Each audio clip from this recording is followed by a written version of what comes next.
اسے میں اپنی جگہ بستر پر لٹا کر خود کمرے سے باہر آ چکی تھی۔ تقریباً 1 گھنٹے کے بعد وہ کمرے سے باہر آئی تو خوشی کی ایک لہر میرے پورے وجود میں دوڑنے لگی۔ میں نے اس کا شکریہ ادا کیا اور وہ جھکی نظروں کے ساتھ وہاں سے چلی گئی۔ میں جب کمرے میں واپس آئی تو میرا شوہر سو رہا تھا۔ میں بھی ایک جگہ پر لیٹ گئی۔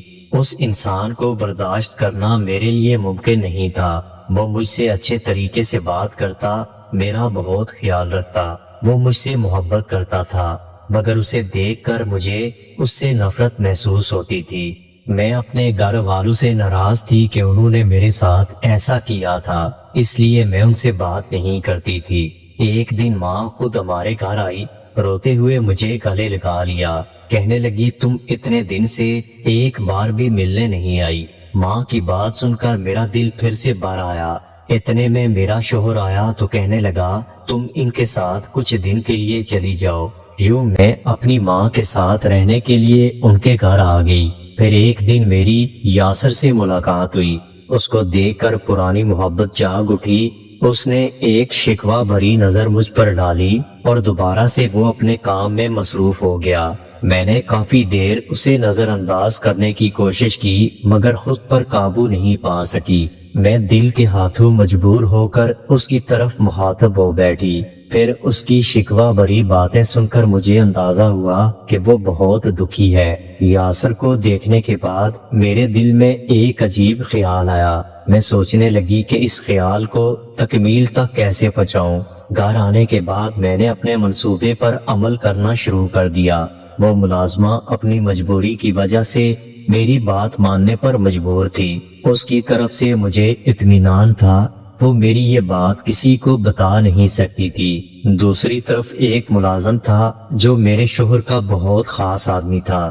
وہ ہر بات میرے شوہر کو بتاتا تھا اسے راستے سے ہٹانے کے لیے۔ پھر میں نے یہ منصوبہ بنایا۔ آدھی رات کو فون کر کے میں نے اسے اپنے کمرے میں یہ کہہ کر بلایا کہ میرے شوہر کی طبیعت خراب ہے۔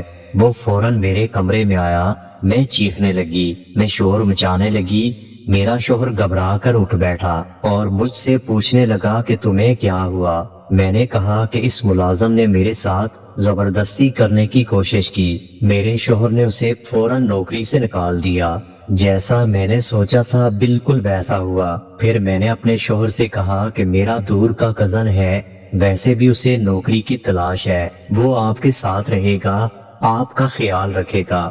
میری بات سن کر شوہر کہنے لگے اگر تم کہہ رہی ہو تو صحیح ہوگا، یوں بھی تم سے زیادہ میرے ساتھ اور کون مخلص ہو سکتا ہے۔ شوہر کی بات سن کر ایک پل کو میں شرمندہ ہوئی۔ میں سوچنے لگی کہ میں ان کے ساتھ کیا کر رہی تھی اور ان کے میرے بارے میں کیسے جذبات تھے، مگر میں نے جذبات کو سلا دیا اور پھر میں نے یاسر کو گھر بلا لیا تھا۔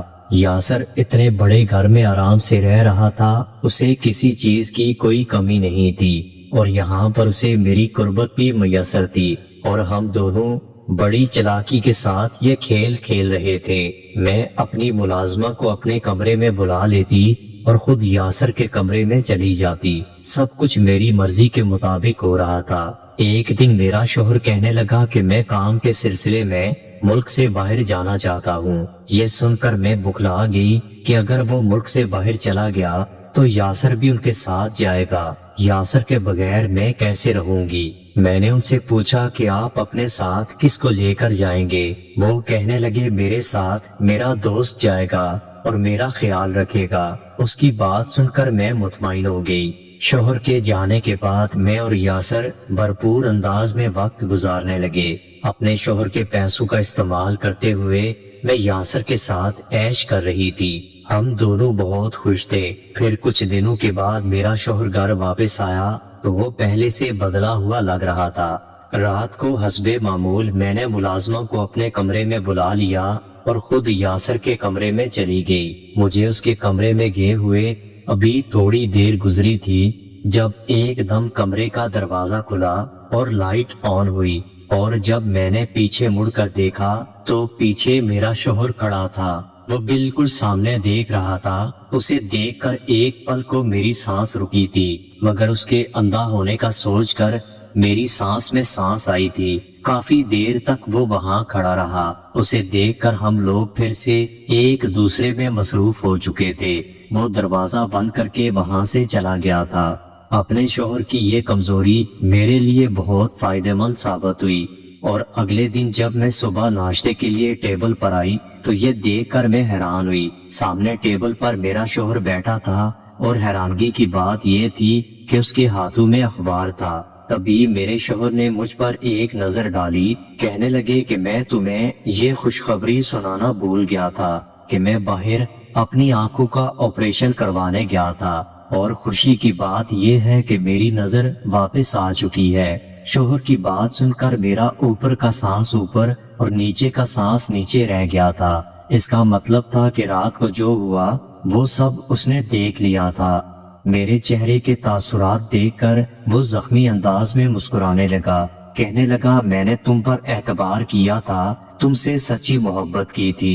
جب تم نے میرے وفادار ملازم پر الزام لگایا تھا تو میں چونک پڑا تھا، اور کافی دن کے بعد اس نے مجھے بتا دیا تھا کہ تم جھوٹ بول رہی ہو، مگر میں تمہاری حقیقت خود جاننا چاہتا تھا۔ میں کسی کے منہ سے تمہارے بارے میں کوئی بات سننا نہیں چاہتا تھا، اور اب جب میں آپریشن کروا کر واپس آیا تو تم نے جب ملازمہ کو میرے کمرے میں بھیجا تو میں حیران ہوا۔ ملازمہ مجھے اندھا سمجھ رہی تھی، مگر جب میں نے اس سے بات کی اور اسے یہ سب پوچھا تو وہ پہلے ڈر گئی، اور پھر روتے ہوئے کہنے لگی کہ میں مجبور تھی، میں نے سب کچھ مجبوری میں کیا تھا۔